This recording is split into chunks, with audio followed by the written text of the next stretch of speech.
There's Tony in Dallas, and he says hello, and he's on Mad Dog Unleashed. Tony, it's your turn. How are you today, buddy? Okay?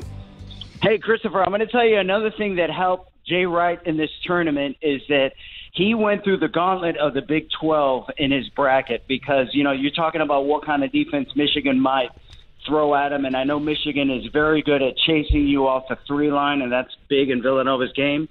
But if you watch part of the Villanova-West Virginia when he went against Bob Huggins' defense, those Villanova guards, which are very good, obviously they're the best guard duo in the country, they had a tough time with that defense. But Jay Wright, everybody talks about Beilein's change of, you know, goes into halftime and comes out and gives you something else in the second half. Well, Jay Wright does the same thing.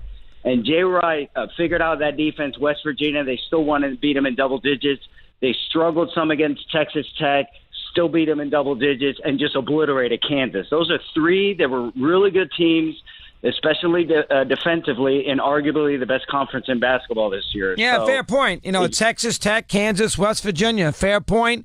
I think two of the three are definitely better than Michigan. Again, it's one game, Tony. You never know in one game. Absolutely. So, I mean, in one game, it's a little bit more of a crapshoot, but if they played 4 times in a series, Michigan would be fortunate to win one game. So, because of that, I think Villanova's going to win easy. Go ahead.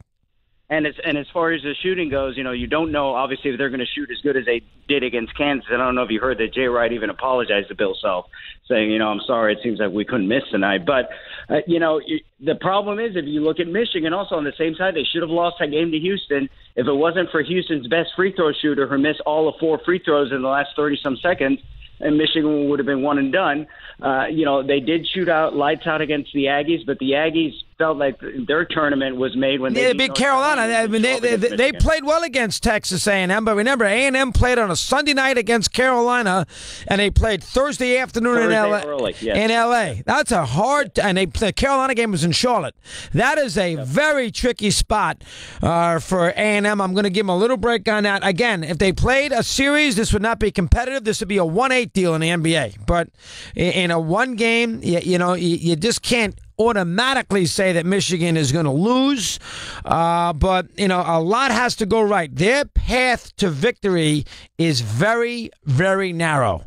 The first thing that would have to happen for Michigan is that Villanova would have to shoot poorly. That's the first thing. Villanova makes threes, they can't lose. So that's the first thing. So if Villanova shoots poorly, it keeps Michigan in the mix. That's number one. Number two, the big kid's going to have to play great again for Michigan, the center. What's his name? Wagner. Going to have to play great again in the game. Great again in the game. He's going to have 20 points and 10 rebounds, minimum. So that's number two. That's just to be competitive. He's going to have to do that. I can't even see Michigan being competitive unless that kid plays great. Hard game.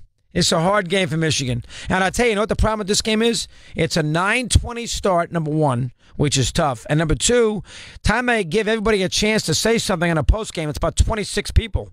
Seth Davis, Kenny Smith, Charles Barkley, Clark Kellogg, we see Samuel Jackson again. By the time that we get through the postgame with 4 different sets, with everybody having a chance to say hello, how are you, and tell you why somebody won or lost, you're going to get to, what is it called? The shining moment. You're going to get there at 2 o'clock in the morning. So you got a long wait. That might be the best part of the night. Watching the highlights of Loyola and UMBC again with a little music. After Kenny and Charles and Clark and Seth and who else? I'm missing about Samuel Jackson and Greg. Let's get Ernie Johnson to say hello. Nance and Hill and Ralph. I mean, after all of them say something, when the game is over, then we can get 30 commercials in, and and get Leslie and get Tracy to say something to the losing coach. Get a question or two there, and then another 20 minutes of commercials, and it'll be 12:20. And by the way, before you sign off, TBS has nothing else to show. By the way, so they're going to take this as long as they can because they know the world wants to see the shining moment. Before they sign off at 12:17, here's the shining moment. Boom. Away we go. That's your night. I can write it down right now. That's your night. And, unless you're wrapped up on Rockies Padres, you're going to have to stick with them. Here is Matt in Austin, Texas. He's with us here on Mad Dog Unleashed. Matthew, good afternoon. It's your turn. How are you today, pal? What do you have for me?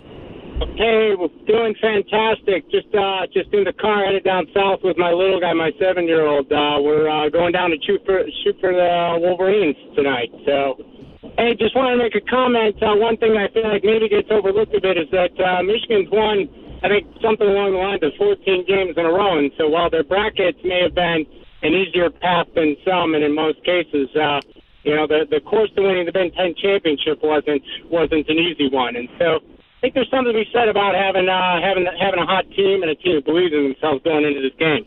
Listen, I Michigan, you have to give them a puncher's chance. Big coach, they're due. Lost 3 years ago. Villanova can have a lousy game after they won it 2 years ago. You give them a puncher's chance. But I wouldn't bet the ranch. Let's put it that way. I wouldn't bet the ranch. If you're a betting man, you give up the 7 in the game. Take a timeout, 19 in front of the hour here on Mad Dog Unleashed.